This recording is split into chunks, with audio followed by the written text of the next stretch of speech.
सुसु करके टॉयलेट कर दिया तो भी उसके साथ सोए रहती है, उसको पता है ठंड है, इतना त्याग करती है माँ। अगर भोजन एक रोटी है तो वो भोजन का टुकड़ा खुद लेती है कि बच्चों को देती है? बच्चों को देती है। खुद अगर बीमार भी है और बच्चे को स्कूल भेजना है तो भले वो बीमार हो, लेकिन वो बच्चों को तैयार करके स्कूल भेज करके फिर वो वापस अगर कुछ आराम मिला तो आराम करती है, टाइम मिला तो अदरवाइज नहीं करती है।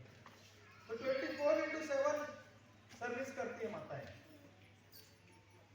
तो समाज में हमारी माँ लोगों का यानी महिलाओं का सम्मान जो है बहुत है, उनका भूमिका बहुत जबरदस्त है। संस्कार जो होता है, जो बच्चा संस्कार सीखता है या बच्ची सीखती है, वो घर से आता है। घर में कौन सबसे ज्यादा? माँ। एक तो 9 महीने में तो पिताजी, अर्ली एज में अगर शादी हो जाएगी तो माँ अपने बच्चों के लिए ये सारी चीजें नहीं कर पाएगी। बहुत सारी जिम्मेदारी माँ को करनी होती है। तो जब वो मेंटली रेडी हो जाएगी, जैसे उन्होंने जो सीखा पिताजी के बोलने पे, माँ के पेट में रहते हुए, तो उन्होंने बहुत सारी चीजें सीखी थी। तो माँ की भूमिका समाज में सर्वोपरि है। और हमें लग रहा है कि आर्थिक रूप से दिखने वाला भले ही वो अर्ली एज में अगर शादी हो जाएगी तो माँ अपने बच्चों के लिए ये सारी चीजें नहीं कर पाएगी। बहुत सारी जिम्मेदारी माँ को करनी होती है। तो जब वो मेंटली रेडी हो जाएगी, जैसे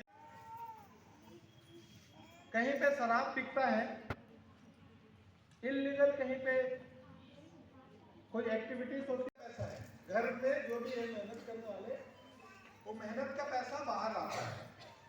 वो पैसा किस में लगना चाहिए? हेल्थ में लगना चाहिए, खान पान में लगना चाहिए। अगर खान पान में वो पैसा अच्छा लगे, कितना होना? 12 to 13 होना चाहिए। 12 के आसपास तो कम से कम हो। क्यों? जैसे बिटिया ने अब कराटे सीख लिया तो हमको सेल्फ डिफेंस में कुछ ना कुछ आना चाहिए, हमको है ना। सेल्फ डिफेंस में कुछ ना कुछ आना चाहिए।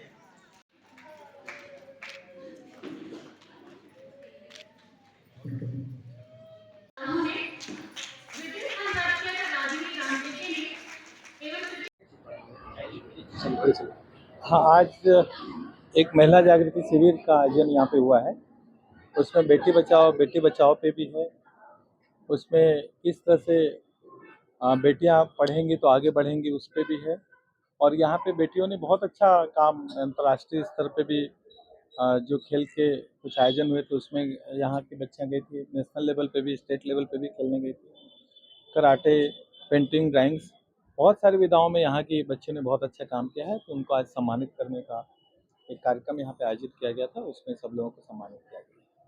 बच्ची ने बढ़िया अच्छा चीज बोला कि बाल विवाह नहीं होते। आज एक सब्जेक्ट बाल विवाह पे भी यहाँ पे रखा गया था। तो बच्ची ने बोला कि बाल विवाह क्यों नहीं करना चाहिए, इससे क्या नुकसान होता है फिजिकली, मेंटली। अगर वो मैच्योर्ड हो जाए उसके बाद ही बाल विवाह होने से फिर वो पूरा परिवार आगे बहुत अच्छा रहता है, ये बच्ची ने बोला। Thank you. आज महिला बाल कार्यक्रम है, बेटी बचाओ बेटी पढ़ाओ और बाल विवाह को विशेष रखा गया है, क्या है?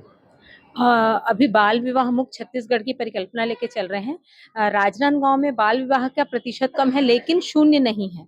हमको उसको शून्य पे लाना है, क्योंकि आप लोग को सभी ये जानते जरूर हैं कि बच्ची का विवाह 18 से बाद होना चाहिए, लेकिन 18 से पहले यदि हो जाता है तो बच्ची चूंकि शारीरिक रूप से, मानसिक रूप से वो तैयार नहीं है, इसलिए ना केवल बच्ची प्रभावित होती है इससे, बल्कि जब वो माँ बनती है तो बच्ची का स्वास्थ्य भी खराब होता है और जो आगे बच्चा जन्म लेता है फिर वो भी कुपोषण और शिशु मृत्यु ये सब में चला जाता है। इसलिए बाल विवाह की रोकथाम बहुत ज्यादा जरूरी है और इसी थीम को आज लेते हुए हमने एक कार्यक्रम किया, जिसमें साथ ही बेटियों को भी पढ़ाने पे और उनका विवाह ना करके बल्कि उनको अधिक पढ़ाया जाए। और आज बहुत सारी बच्चियों का, ऐसी बच्चियों का भी सम्मान किया गया जो खेल के क्षेत्र में, जिन्होंने राज्य स्तर पर, राष्ट्रीय स्तर पर या अंतर्राष्ट्रीय स्तर पर भी अपनी प्रतिभा दिखाई है।